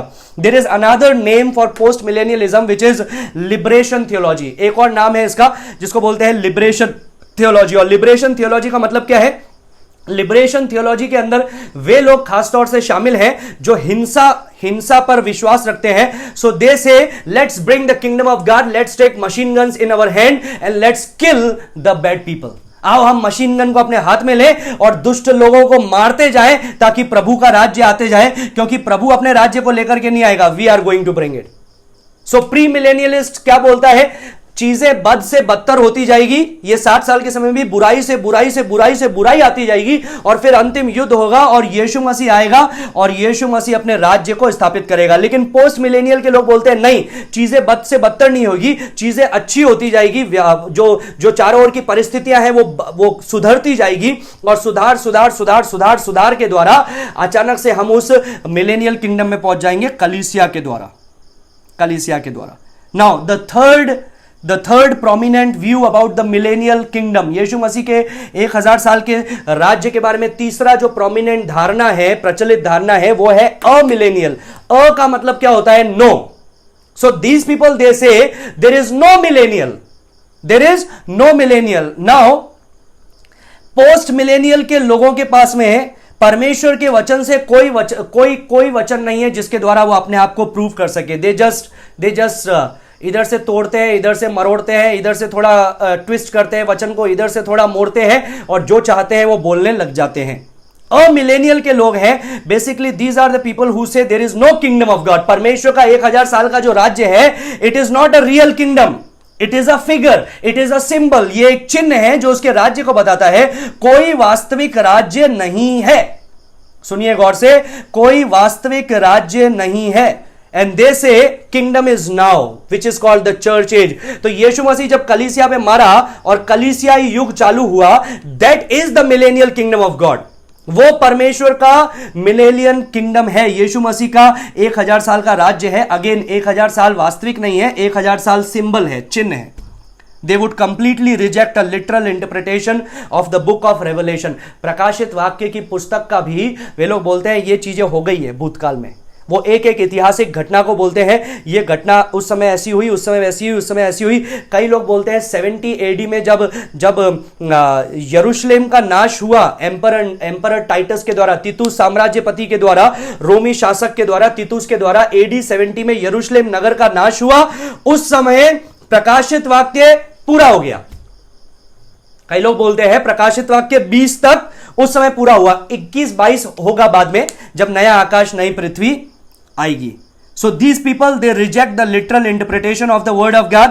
परमेश्वर के वचन को लिटरली वे लोग नहीं लेते हैं, प्रकाशित वाक्य को लिटरली नहीं लेते हैं। वे लोग बोलते हैं प्रकाशित वाक्य पूरा हो चुका है। They say we are the Israel of God, Israel has no future. Israel के लिए कोई फ्यूचर नहीं है, भविष्य नहीं है, हम ही इजराइल हैं और परमेश्वर इजराइल को कभी लौटा नहीं ले आएगा। So they have major problem with the book of Romans. Romiyo की पुस्तक, थिस्सलुनीयन की पुस्तक, यूहन्ना की पुस्तक, प्रकाशित वाक्य और कई और पुस्तकों के साथ में उनकी मेजर समस्याएं हैं, जहां पर लिखा है कि परमेश्वर अपने राज्य को लेकर के आएगा इजराइल के लिए। इन लोगों को मेजर समस्या है क्योंकि ये लोग बोलते हैं कि इजराइल के लिए कोई जगह नहीं है, जो कुछ है अभी कलीसिया के लिए ही है। कलीसिया ने इजराइल का जगह ले लिया है। So they say Israel is not going to be redeemed anymore. They are never going to be back as a kingdom. वो परमेश्वर के राज्य में कभी प्रवेश नहीं करेंगे, परमेश्वर का राज्य बनकर के वे लोग नहीं आएंगे। There never will be a real throne in Jerusalem. यरूशलेम में जो यीशु मसीह का जो सिंहासन के बारे में हम लोग देखने वाले हैं इस सप्ताह के अंदर, वो सिंहासन भी नहीं होगा, लिटरल सिंहासन नहीं होगा। It's just the figure. वो सिर्फ एक सिंबल है, एक चिन्ह है। So everything God has talked to Israel, it has been fulfilled in the church. So Israel के लिए basically there is no place. So a millennial view जो है, they say there is no kingdom of God। परमेश्वर का जो राज्य है वो नहीं होगा, 1000 साल का वास्तविक राज्य नहीं होगा। ये जो है ये सिर्फ फिगर है, ये सिर्फ सिंबल है। This also has a major problem with the word of God. Reformed theologians के समय में, which is historical which is जो इतिहास के अंदर हुआ, रिफॉर्म थियोलॉजी जिसको बोलते हैं। अब उसके अंदर बहुत सारे लोग थे, बहुत सारे स्कॉलर्स थे, प्यूरिटन्स थे, रिफॉर्म थियोलॉजियंस थे। वे लोगों ने विश्वास किया था अलग अलग चीजों पर और कई बातों के विषय में उनका जो धर्म ज्ञान की शिक्षाएं हैं बहुत अच्छी है। For example soteriology is great. Soteriology उद्धार के बारे में बहुत अच्छी तरह से उन्होंने शिक्षाएं दी। जो इतिहास के अंदर जो लोग थे जिन्होंने ये मिलेनियल थियोलॉजी को बनाया, तो उनका जो उद्धार के विषय में शिक्षाएं थी बहुत अच्छी थी, पवित्र आत्मा के विषय में शिक्षाएं थी बहुत अच्छी थी, धर्म ज्ञान के विषय में शिक्षाएं थी, परमेश्वर के विषय में शिक्षाएं थी बहुत अच्छी थी। लेकिन कलीसिया के बारे में जो शिक्षाएं थी वो अच्छी नहीं थी। क्यों अच्छी नहीं थी? क्योंकि उन्होंने क्या बोल दिया था, इजराइल की जगह अब कलीसिया ने ले ली है। और भविष्य की बातों को लेकर के, मतलब एस्केटोलॉजी, जो भविष्य की चीजों को लेकर के उनकी शिक्षाएं तो बिल्कुल भी ठीक नहीं थी। This is called the Puritan era. आप कई चीजों को, कई किताबों को पढ़ेंगे, प्यूरिटन ईरा से कई बड़े बड़े प्रचारक भी उठे हैं और बहुत अच्छे प्रचारक उठे। I am not blaming anyone, but what I am saying is that उस समय तक क्या चल रहा था, वो literally church age was in dark ages until 1500 AD तक जो कलीसिया थी डार्क एज में चल रही थी। और जो डेवलपमेंट्स ऑफ ग्रेट डॉक्ट्रिन्स थे वो उतने ज्यादा नहीं थे, कई चीजों के, बाकी चीजों के बारे में थे, लेकिन ये जो भविष्य की चीजों के बारे में है ये धीरे धीरे करके वचन से लोगों ने इसके बारे में शिक्षा लेना चालू किया, इसके बारे में अपनाना चालू किया, इसके बारे में पढ़ना चालू किया। So reform theologians they believe a मिलेनियलिज्म।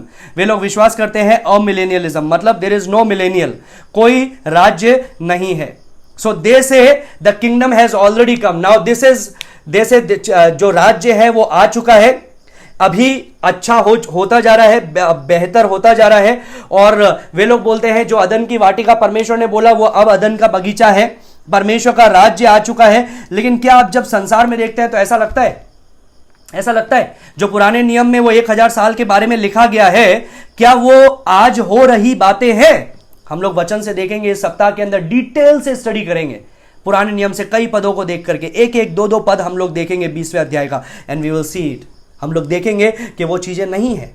For example verse number 20, प्रकाशित वाक्य 20 का उसका 1 से 3, वहां पर ऐसा लिखा है, मैंने स्वर्गदूत को स्वर्ग से उतरते हुए देखा, उसके हाथ में अथाह कुंड की कुंजी थी और एक बड़ी जंजीर थी। उसने अजगर अर्थात पुराने सांप जो इब्लीस और शैतान है, ये किसके बारे में बताता है? लूसीफर के बारे में, इब्लीस के बारे में, शैतान के बारे में, पकड़ के 1000 वर्ष के लिए बांध दिया और उसे अथाह कुंड में डालकर बंद कर दिया और उस पर मोहर लगा दी कि वो 1000 वर्ष के पूरे होने तक जाति जाति के लोगों को फिर ना भरमाए। इसके बाद अवश्य है कि वो थोड़ी देर के लिए फिर खोला जाए। So where is Satan during this millennial kingdom of Jesus? Yeshu Masih के 1000 साल के राज्य के समय में शैतान कहां है? Give me answer in one word, comment section में दे दीजिए, वन वर्ड में आंसर दे दीजिए। 20 अध्याय का पहला पद, दूसरा पद और तीसरा पद को जब आप पढ़ते हैं तो आपको क्या समझ में आता है? 1000 साल का जो यीशु मसीह का राज्य है उसमें शैतान कहां है? लूसीफर जो 20 का दूसरे पद में लिखा है, अजगर, पुराना सांप, इब्लीस, शैतान, वो कहां है 1000 साल के लिए? I will give you just 20 seconds to write it down, comment session में डाल दीजिए। 20वां अध्याय प्रकाशित वाक्य का 1, 2, 3 पढ़ करके क्या समझ में आता है? शैतान उस 1000 साल के समय में कहां है? Is he in the world? Is he out of the world? Is he in heaven? क्या वो स्वर्ग में है? क्या वो इस संसार में है? क्या वो संसार से बाहर है? I hope you have given the answer. Now let me give in one word, he is bound. उसको बांध दिया गया है और उसको अथाह कुंड में फेंक दिया गया है, जो हम लोगों ने दूसरे पद में पढ़ा। बांध दिया गया है, अथाह कुंड में फेंक दिया गया है। तो पोस्ट मिलेनियलिस्ट के पास में एक बड़ी समस्या है। पोस्ट मिलेनियलिस्ट लोग बोलते हैं कि आज हम लोग अच्छे हालात में होते जाएंगे और धीरे धीरे 1000 साल के समय के अंदर प्रवेश कर लेंगे कलीसिया के द्वारा। तो वो लोग बोलते हैं ये जो चीजें हैं प्रकाशित वाक्य की, इसको लिटरली नहीं लेना है। अमिलेनियल के लोग बोलते हैं हम लोग ऑलरेडी किंगडम में हैं। तो एक बहुत बड़ी समस्या है, बहुत बड़ी समस्या है। 20वां अध्याय उनके लिए बहुत बड़ी समस्या है। वे 20वें अध्याय को समझा नहीं सकते। क्यों नहीं समझा सकते हैं? क्योंकि 20वें अध्याय में साफ लिखा है यीशु मसीह के उस राज्य के समय में शैतान को बांध दिया गया, अथाह कुंड में फेंक दिया गया। लेकिन अगर फेंक दिया गया तो आज संसार में कौन है? Who is in the world? Post millennial के जो लोग हैं, जो जिसको बोलते हैं लिबरेशन थियोलॉजी और किंगडम थियोलॉजी और अलग अलग चीजों से स्पिरिचुअल वॉरफेयर मोड, वो क्यों शैतान को बांधते हुए घूमते हैं जब वचन में लिखा है शैतान को बांध करके फेंक दिया गया है? So they don't take the word of God very clearly. वो परमेश्वर के वचन को समझा नहीं पाएंगे। 1000 साल में शैतान को बांध करके अथाह कुंड में फेंक दिया गया है। He is out of the picture, he is no more in the picture now. वो इस संसार में नहीं है, दुष्ट आत्मा इस संसार में नहीं है, दुष्ट लोग इस संसार में नहीं है, सबको हटा दिया गया है 1000 साल के लिए। द अर्थ इज क्लीन, वो शुद्ध की गई है। अगर वे लोग बोलते हैं हम 1000 साल में ऑलरेडी हैं, how would they interpret Acts chapter 5 verse 3? प्रेरितों 5 के 3 को कैसे समझाएंगे, जहां पर यीशु मसीह, जहां पर परमेश्वर का वचन बोलता है हननिया और सफीरा के दिल में शैतान ने प्रवेश कर लिया और उसको झूठ बोलने पे मजबूर कर दिया। दूसरा कोरिन्थियों 4 के 4 को कैसे समझाएंगे, जहां पर लिखा हुआ है कि संसार के ईश्वर ने लोगों के मनों को अंधा करके रखा है। अगर वो बांध करके फेंक दिया गया तो कैसे अंधा करते हुए घूम रहा है? पहला पत्रस 5 के 8 को कैसे समझाएंगे, जहां पर पत्रस बोलता है कि शैतान घूम रहा है गरजने वाले सिंह के समान। पहला थिस्सलुनीकियों 2 का 18 को कैसे समझाएंगे? अगर शैतान सचमुच में बांध दिया गया है तो पहला थिस्सलुनीकियों 2 का 18 में लिखा है that the devil hinders the ministers of God. परमेश्वर के वचन के सेवकों को शैतान विरोध करता है। कैसे समझाएंगे उसको? अगर हम ऑलरेडी शैतान को बांध करके फेंक दिया गया है, दुष्टात्मा को बांध करके फेंक दिया गया है, तो वचन में तो लिखा है कि शैतान तो ज्योति का स्वर्गदूत का रूप धारण करके आता है। वचन में तो लिखा है कि वो गरजने वाले शेर के समान घूमता है, किसको फाड़ खाए। तो अगर वो सचमुच में बांध करके फेंक दिया गया है, तो क्यों ये लोग उसको बांधते हुए घूमते हैं हर प्रचार के अंदर? इधर से बांध दिया, उधर बांध दिया, इस परिस्थिति में बांध दिया, उस परिस्थिति में बांध दिया, जब ऑलरेडी बांध करके फेंक दिया गया है। क्योंकि 1000 साल के समय में सबसे बड़ी बात क्या है कि शैतान को 1000 साल के लिए आउट ऑफ द वर्ल्ड, इस संसार से हटा दिया गया है, अथाह कुंड में डाल दिया गया है, उसको फेंक दिया गया है। प्रकाशित वाक्य 20वां अध्याय does not talk about the present age, it talks about the future। प्रकाशित वाक्य 20 को जब आप देखते हैं, उसकी भाषा को देखते हैं, पुराने नियम में उसके विवरण को देखते हैं, तो वो वर्तमान की बातों को नहीं बताता है, वो भविष्य की बातों को बताता है, भविष्य की बातों को बताता है। What are the things that's going to happen, जो भविष्य में होने वाला है। Now everywhere in the book of Revelation, प्रकाशित वाक्य की पुस्तक में जहां जहां संख्या दी गई है, rules of interpreting the numbers, यह भी हमको अप्लाई करना है। Rules of interpreting the numbers, संख्याओं को व्याख्या करने की रूल का नियम, क्या नियम है? जैसा है वैसा ही हमको वास्तविकता से लेना है, जब तक हमको चिन्ह ना दिखे। 7 कलीसियाएं लिखी हुई है, उसके अंदर 7 सेवक लिखे हुए हैं, तो वो 7 वास्तविक कलीसिया थी जो उस जमाने में थी। हां, वो हमसे भी अभिप्राय रखती है, हमारे जीवन के और हमारी कलीसियाओं के बारे में भी कई बातों को बताती है, ऐतिहासिक कलीसियाओं के बारे में भी कई बातों को बताती है, लेकिन विशेष करके वो 7 कलीसियाओं को पत्र लिखे गए थे। प्रकाशित वाक्य में यदि लिखा है 12 गोत्र, तो वो 12 गोत्र हैं। 12 प्रेरित, तो वो 12 प्रेरित है, 13 नहीं है। जब लिखा गया है 10 लैम्प्स, 10 दीवट, जब लिखा गया है 5 महीने तक वो दुष्ट आत्मा लोगों को सताएगी, दुख देगी, तो वो 5 महीने है। वो ऐसा नहीं है कि वो 5 महीने का मतलब है 5 साल, या 5 महीने का मतलब है 5 दिन या 5 घंटे। You can not interpret the word of God like this. और अगर ऐसे इंटरप्रेट करने लग जाएंगे तो पैमाना क्या होगा? आप जो बोलना चाहेंगे वो आप बोलेंगे, मैं जो बोलना चाहूंगा वो मैं बोलूंगा, वो व्यक्ति जो बोलना चाहेगा वो बोलेगा। कई लोगों को मैंने ये भी सुना है, मूर्खतापूर्ण बात करते हैं। क्या बोलते हैं? There are thousands of interpretation of the word of God. That is not true. The interpretation can only be one. जो व्याख्या है वो एक ही हो सकती है। There can be thousands of application. जो लिखने वाला है 1000 चीज सोच करके थोड़ी लिख रहा है।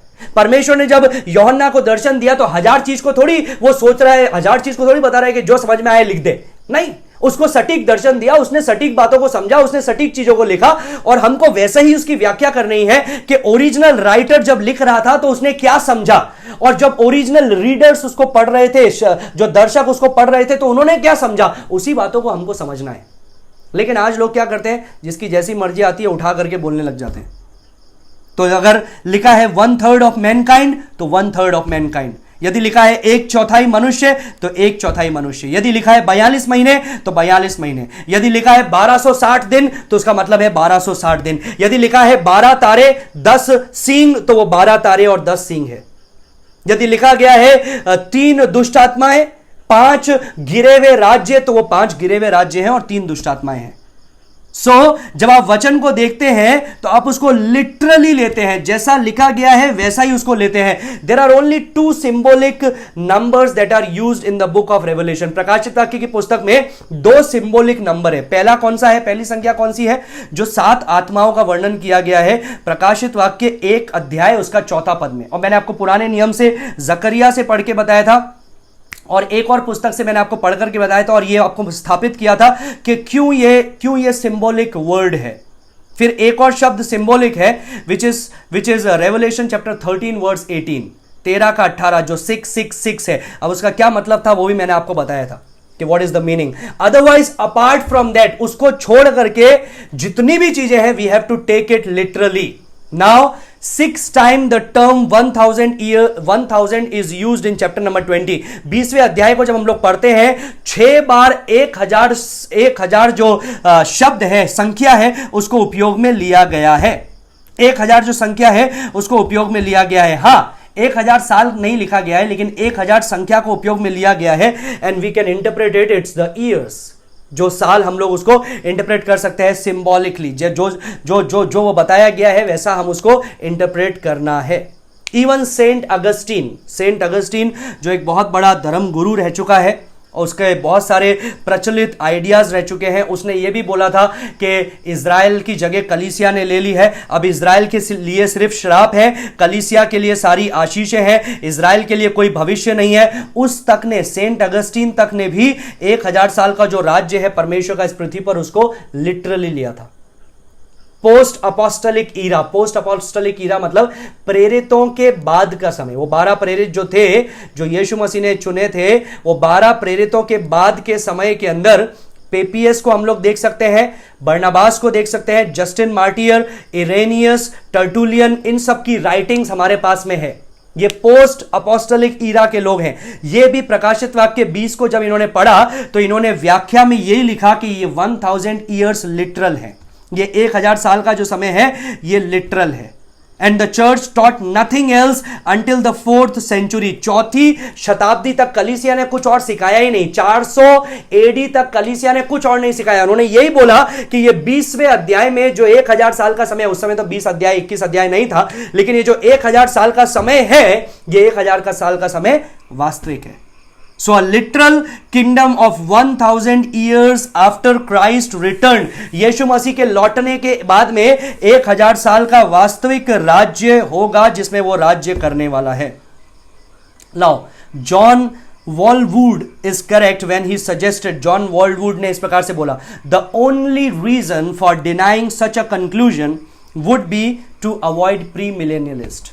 मतलब अगर पोस्ट मिलेनियलिज्म और अमिलेनियलिज्म में घुसना है तो उसका एकमात्र कारण यह होगा कि प्री मिलेनियलिज्म को नहीं आप स्वीकार करना चाहते हैं, इसलिए उसमें तोड़ मड़ोड़ करके घुस रहे हैं। यदि वचन को आप लिटरल इंटरप्रिटेशन करेंगे, लिटरली वचन को देखेंगे, तो आप एक ही कंक्लूजन पे पहुंचेंगे और वो कंक्लूजन होगा 1000 साल का लिटरल समय। और 1000 साल का लिटरल समय क्या होगा? when the temple of the Lord will be rebuilt in this world, जो इस पृथ्वी पर परमेश्वर का मंदिर बनाया जाएगा, the worship of true God, true Christ will be there, सच्चे परमेश्वर मसीहा की आराधना की जाएगी। पैराडाइज रीगेन्ड, जो अदन का बगीचा खो गया था, उस अदन के बगीचे को फिर से लौटा ले आएगा, लेकिन अभी वो वर्ल्ड वाइड होगा। पॉवर्टी, जो निर्धनता है, वो चली जाएगी, अन्याय चला जाएगा पृथ्वी से, मनुष्य के दिल की इच्छाएं जो आज हैं वो पूरी होगी। इनक्रेडिबल टाइम, वचन में जब पढ़ते हैं तो अनोखे समय ये होने वाला है। There'll be no need of prison, कोई बंदी गृह का जरूरत नहीं होगी, अस्पतालों की जरूरत नहीं होगी, मेंटल इंस्टीट्यूशन की जरूरत नहीं होगी, बैरक्स की जरूरत नहीं होगी, सलून्स की जरूरत नहीं होगी, हाउसेज ऑफ इल रिप्यूट, मतलब जो हम लोग जो बुरे घर देखते हैं उनकी जरूरत नहीं होगी, गैम्बलिंग डेंस और ये सारी जो दुष्ट की जगह है वो सब नहीं होगी। The bloom of youth will be on everyone's cheek, पुराने समय में जो हम लोग देखते थे लोग हजारों साल तक जीते थे, वो होने वाला है। मृत्यु, जो आंसू है लोगों के, वो मिटने वाले हैं। हम लोगों ने देखा मेमना और भेड़िया एक साथ रहेंगे, शेर और गाय का बछड़ा वो एक साथ रहने वाले हैं, एक दूसरे को मारेंगे नहीं, खाएंगे नहीं। Cow and bear they will eat grass together, जो भालू है और गाय है एक साथ घास चरेगी, बच्चा सांप के बिल में हाथ डालेगा, और यीशु मसीह वापस आने के बाद में ये राज्य होगा। This will be the golden age in this world, इस पृथ्वी पर सुनहरा वर्ष की वो स्थापना होगी, सुनहरे वर्ष की वो स्थापना होगी। Now as we move from verse number 1 to verse number 10, पहले पद से 10वें पद तक जब हम लोग जाते हैं, from tomorrow onwards we are going to see, I am going to talk to you about 5 different points, 5 अलग अलग बिंदुओं के बारे में हम लोग देखेंगे, पहले पद से लगा करके 10वें पद तक। वो 5 बिंदु क्या क्या है? द रिमूवल ऑफ सेटन, शैतान को हटा दिया जाना, the rain of the saints, संतों का राज्य करना, द रिटर्न ऑफ सेटन, शैतान का वापस लौटना, द रिवॉल्ट ऑफ सोसाइटी, समाज का विद्रोह करना, बलवा करना, and the resurrection of the sinner, पापियों का पुनरुत्थान होना। So chapter number 20 is going to be the framework, वो हमारा एक रूपरेखा होगी, और हम पुराने नियम से कई पदों को देखेंगे, धीरे धीरे करके समझेंगे। So it's going to be a literally long journey. Throughout this week we are going to see just 15 verses of chapter number 20. 20वें अध्याय के 15 पद को इस पूरे सप्ताह में देखने वाले हैं। सैटरडे तक हम उसको खत्म करेंगे 20वें अध्याय को, और हम लोग उसको देखेंगे, विस्तार पूर्वक देखेंगे। I hope you have got this point. यदि आप वचन को लिटरली लेते हैं, प्रकाशित वाक्य की पुस्तक को लिटरली लेते हैं, और ये मानते हैं कि परमेश्वर ने जो इजराइल से प्रतिज्ञा की है वो जरूर पूरी होगी। परमेश्वर अपने वादों से मुकरता नहीं है, परमेश्वर मनुष्य नहीं है जो झूठ बोलता है और कहकर अपने बातों से टल जाता है, लेकिन परमेश्वर जो कहता है वो पूरा करता है। तो you can only conclude one interpretation, that is pre millennialism. आप एक ही इंटरप्रिटेशन में आएंगे जो प्री मिलेनियलिज्म है।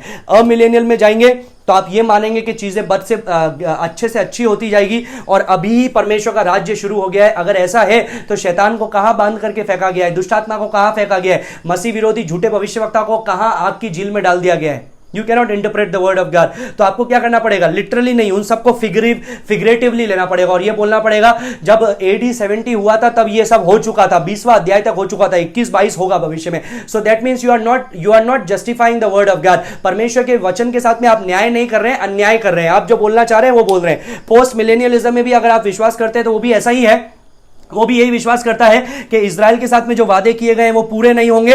आज कलीसिया ही वो 1000 साल के समय के अंदर लेकर के जाएंगी और चीजें अच्छे से अच्छी होती जाएगी। लेकिन जब हम देखते हैं संसार में ऐसा नहीं दिखता है, बातें बद से बदतर होती चली जाती है। और प्रकाशित वाक्य की पूरी जर्नी के अंदर 6ठे अध्याय से 19वें अध्याय तक हम लोगों ने पढ़ा और हम लोगों ने देखा चीजें बद से बदतर होती चली जाएगी और फिर यीशु का आगमन होगा, युद्ध होगा हर्मागदन का और यीशु का 1000 साल का राज्य होगा। So I am going to teach you pre millennial view. मैं आपको प्री मिलेनियल व्यू सिखा रहा हूं because I interpret the word of God literally. परमेश्वर के वचन को लिटरली हम लेते हैं और I have to be true to the word of God. परमेश्वर के वचन को सत्यता से लेना है। पुराने नियम से कई पद बताऊंगा, so be ready with your paper and pen from tomorrow onwards and we are going to go on a long journey on chapter number 20। Let us pray. आइए प्रार्थना करें। धन्यवाद देते हैं परमेश्वर इस समय के लिए जो तूने हमें दिया। धन्यवाद देते हैं परमेश्वर कि तूने जो वादे किए हैं वो पूरे होंगे। धन्यवाद देते हैं परमेश्वर कि इजराइल के द्वारा तूने कलीसिया को आशीषित किया, हम लोगों को तूने चुन लिया और अब्राहम के संतान हम लोगों को भी बनाया और उस अब्दी बादशाहत के अंदर तूने हमको दुल्हन के रूप में तू लेकर के जाएगा। परमेश्वर धन्यवाद देते हैं परमेश्वर कि तूने हमारे लिए वो 1000 साल का राज्य नियुक्त करके रखा है, अपने अभिषिक्तों के लिए वो 1000 साल का राज्य नियुक्त करके रखा है और अनंत काल का राज्य नियुक्त करके रखा है, जहां पर तू होगा हम होंगे और परमेश्वर हम तेरे संग होंगे। सारी बात में तेरे नाम को महिमा देते हैं। मान महिमा आदर गौरव प्रशंसा तेरे नाम को देते हुए यीशु नासरी के नाम से मांगते हैं, सुनो ग्रहण का पिता। आमीन आमीन amen. May the good Lord bless you all. We will see you tomorrow और हम लोग 20वें अध्याय से आगे देखेंगे। धन्यवाद।